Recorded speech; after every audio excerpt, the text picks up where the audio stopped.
किसान भाइयों, गोभी की खेती की संपूर्ण जानकारियाँ आपको इस वीडियो में मिलेगी कि गोभी की खेती किस प्रकार से की जाती है, कौन कौन से कठिनाइयों को सामना करना पड़ता है। अगर आप अगेती गोभी की खेती करते हैं तो किस प्रकार से करेंगे, अगर पछेती गोभी की खेती करते हैं तो कैसे करेंगे, या मध्यम में जब गोभी की खेती करते हैं समय में तो किस प्रकार से करना होता है। वहीं बात करें गोभी की खेती करने के लिए नर्सरी जो होता है वो कितने दिन पहले लगाना है आपको, जब जा कर के नर्सरी से पौधा उखाड़ करके और ट्रांसप्लांट करेंगे। कौन कौन से कीट जो होते हैं वो देखेंगे कि जब गोभी का पौधा लगा लेते हैं तो आपके पौधे पर जो गोभी का नरम पत्ता होता है कीट इस प्रकार से लगने लगता है, तो इसको किस प्रकार से आप निदान करेंगे और इसका निराई गुड़ाई करना बहुत ही ज़रूरी होता है। तो किस प्रकार से आप निराई गुड़ाई कर करके फिर उसको तैयार कर सकते हैं और मिट्टी चढ़ा करके, और किस प्रकार से आप अपने गोभी को देखभाल अच्छे तरीक़ा से करेंगे, उसकी सारी जानकारियाँ आपको इस वीडियो में मिलेगी। और किसान भाइयों, बिल्कुल सरल आसान विधि जो होता है उस विधि से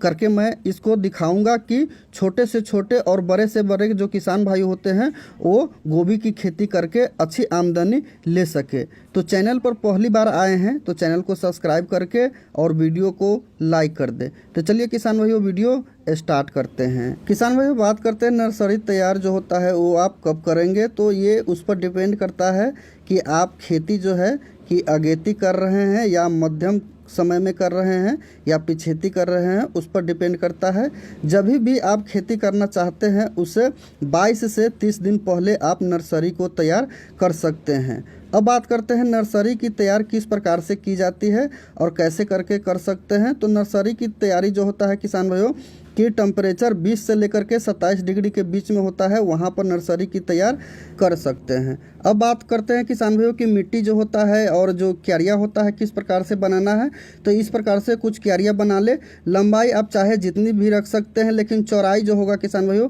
उस हिसाब से रखें ताकि इसमें खरपतवार अगर उग आता है तो उसके लिए आपको जो होगा कि दोनों साइड से हाथ से निकालने में सुविधा होता होगा। उस हिसाब से जो होता है कि छोटे क्यारी यानी 3.5 से 4 फीट चौड़ी रख करके और लंबाई आप चाहे जितनी रख सकते हैं, और प्रति हेक्टेयर के लिए 450 से 500 ग्राम बीज पर्याप्त होता है। अब बात करते हैं किसान भाइयों की नर्सरी जब तैयार होता है, नर्सरी जो होता है 20 से 30 दिन के अंदर में जो होगा वो तैयार हो जाएगा। तो वहाँ से जो पौधा होगा वो तैयार हो जाने के बाद इस प्रकार से इसको उखाड़ करके और जहाँ पर आप इसकी खेती करना चाहते हैं वहाँ पर बिल्कुल भुरभुरी मिट्टी कर करके, और मिट्टी जो होगा बिल्कुल बारीकी से कर ले। ट्रैक्टर से 2 से 3 बार जोता, कल्टीवेटर से, फिर उसके बाद रोटावेटर से जुतवा करके, और जो खाद देना चाहते हैं डीएपी हो गया या जो पोटास देना चाहते हैं वो दे करके खेतों को तैयार कर ले। और फिर उसके बाद जो होता है कि इसमें ट्रांसप्लांट करना होता है, उस बीज को उखाड़ करके वो नर्सरी से फिर इस प्रकार से देख रहे हैं यहाँ पर इस प्रकार से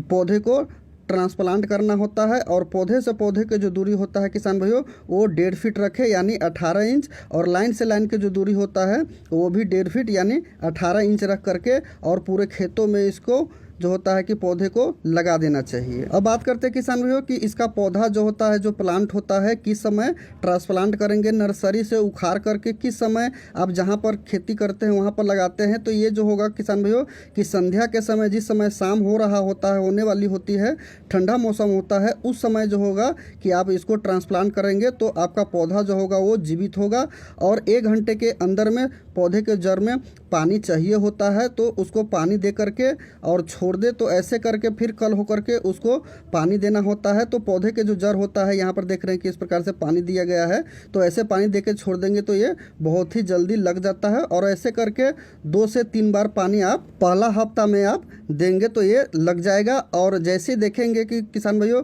वो जब लग जाता है और 20 दिन का हो जाता है तो कुछ इस प्रकार से दिखने लगता है। तो इसमें निराई गुराई का जो समय होता है वो आ जाता है, नीचे जो खरपतवार होते हैं वो उगने लगते हैं। तो उसके लिए आप मजदूर लगवा करके और खुरपी के सहारे, किसी भी कृषि यंत्र के सहारे जो होता है उसमें दूभी घास या मोथा घास हो जाता है या कोई और भी अन्य जो होते हैं कि घास होते हैं वो उगाते हैं, तो उसको जो है कि आपको इसको हटाना पड़ेगा। और हटाने के लिए किसान भाइयों कि अगर आप खेती करते हैं तो ज़्यादा मजदूर लगेगी। इसलिए किसान भाइयों जिस समय आप पौधा को रोपण करना चाहते हैं, नर्सरी से उखाड़ करके खेत में ट्रांसप्लांट करने होते हैं, उस समय क्या करें कि पौधा लगाने से पहले ही जिस समय खेत तैयार होता है उस समय हर्बिसाइड का स्प्रे आप अपने खेतों में कर देंगे तो खरपतवार जो होगा वो नहीं उगेगा। तो ये काम आप कर सकते हैं। अगर आप थोड़ा खेती करते हैं तो उसके लिए अगर आप निराई गुराई कर सकते हैं, खुरपी के सहारे निकाल सकते हैं, छोटे किसान है तो आप वैसे भी कर सकते हैं और इस प्रकार से निराई गुराई करके खरपतवार हटा सकते हैं। और किसान भाइयों, पौधा लगाने के बाद हर्बिसाइड का इस्तेमाल आपको कभी नहीं करना है ना। तो हर्बिसाइड यानी खरपतवार नाशक का स्प्रे अगर करते हैं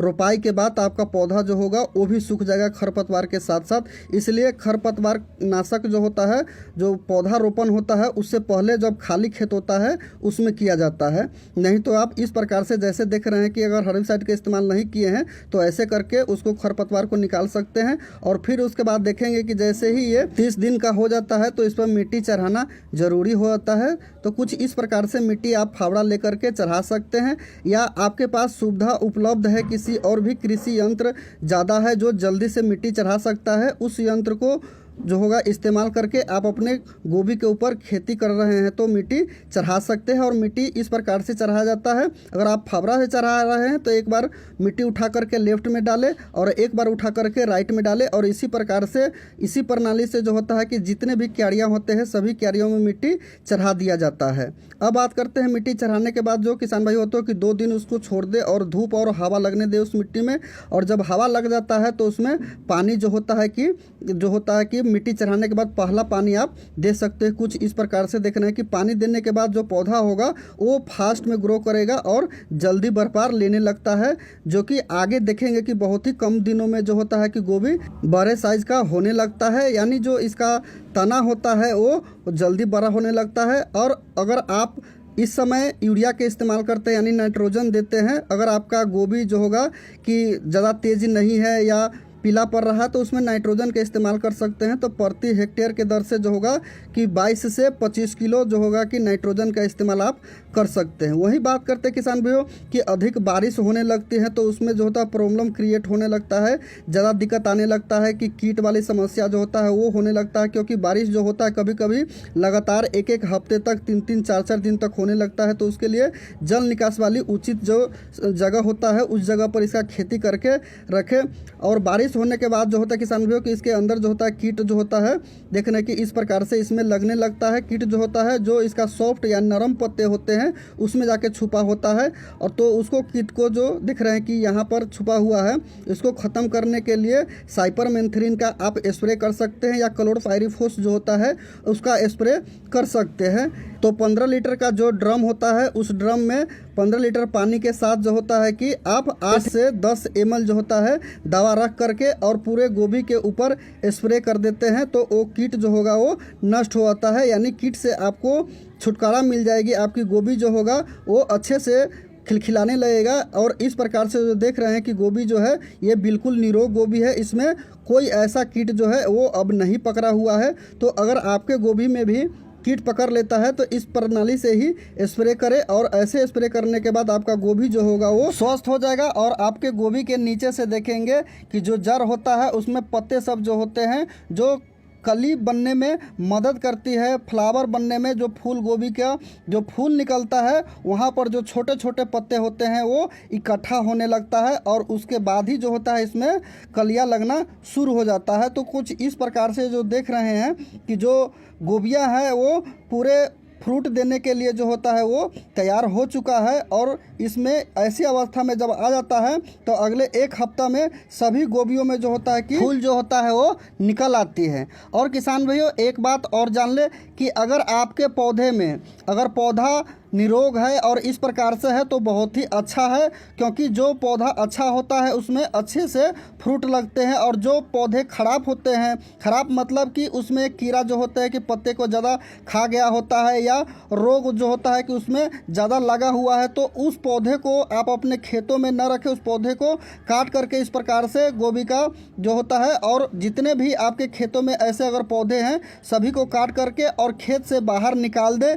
और ज़मीन के अंदर में जो होता है इसे ज़मीन खोद करके मिट्टी को और इसे दबा दे, ताकि किसी और पौधे में ये बीमारियां न लग पाए और न फैले। क्योंकि कोई कोई से ऐसे पौधे होते हैं दवा डालने के बावजूद भी वो पौधा इतना बीमारी से ग्रस्त हो चुका होता है कि वो नहीं सुधर सकता, वैसी पौधा को काट करके ही हटाना होता है और हटा देते हैं। जो बाकी पौधा बचा होता है वो सब निरोग होता है, उसमें जो फूल लग करके आएंगे, जो गोभी लग करके आएंगे वो बहुत ही अच्छे से लगेंगे। और किसान भाइयों, गोभी का जो फसल होता है वो जैसे ही 60 से 65 दिन का हो जाता है तो आपको इस प्रकार से जो देख रहे हैं कि गोभी का साइज जो होता है वो बन गया होता है, क्योंकि गोभी का जो फसल होता है 65 से 70 दिनों में बिल्कुल मैच्योर हो जाता है, हार्वेस्टिंग करने लायक हो जाता है। तो आप उस गोभी को काट करके मार्केट में या अपने यूज में ले सकते हैं। क्वालिटी के साथ साथ क्वांटिटी भी बहुत ही अच्छा से आता है अगर इस प्रकार से आप खेती करते हैं। तो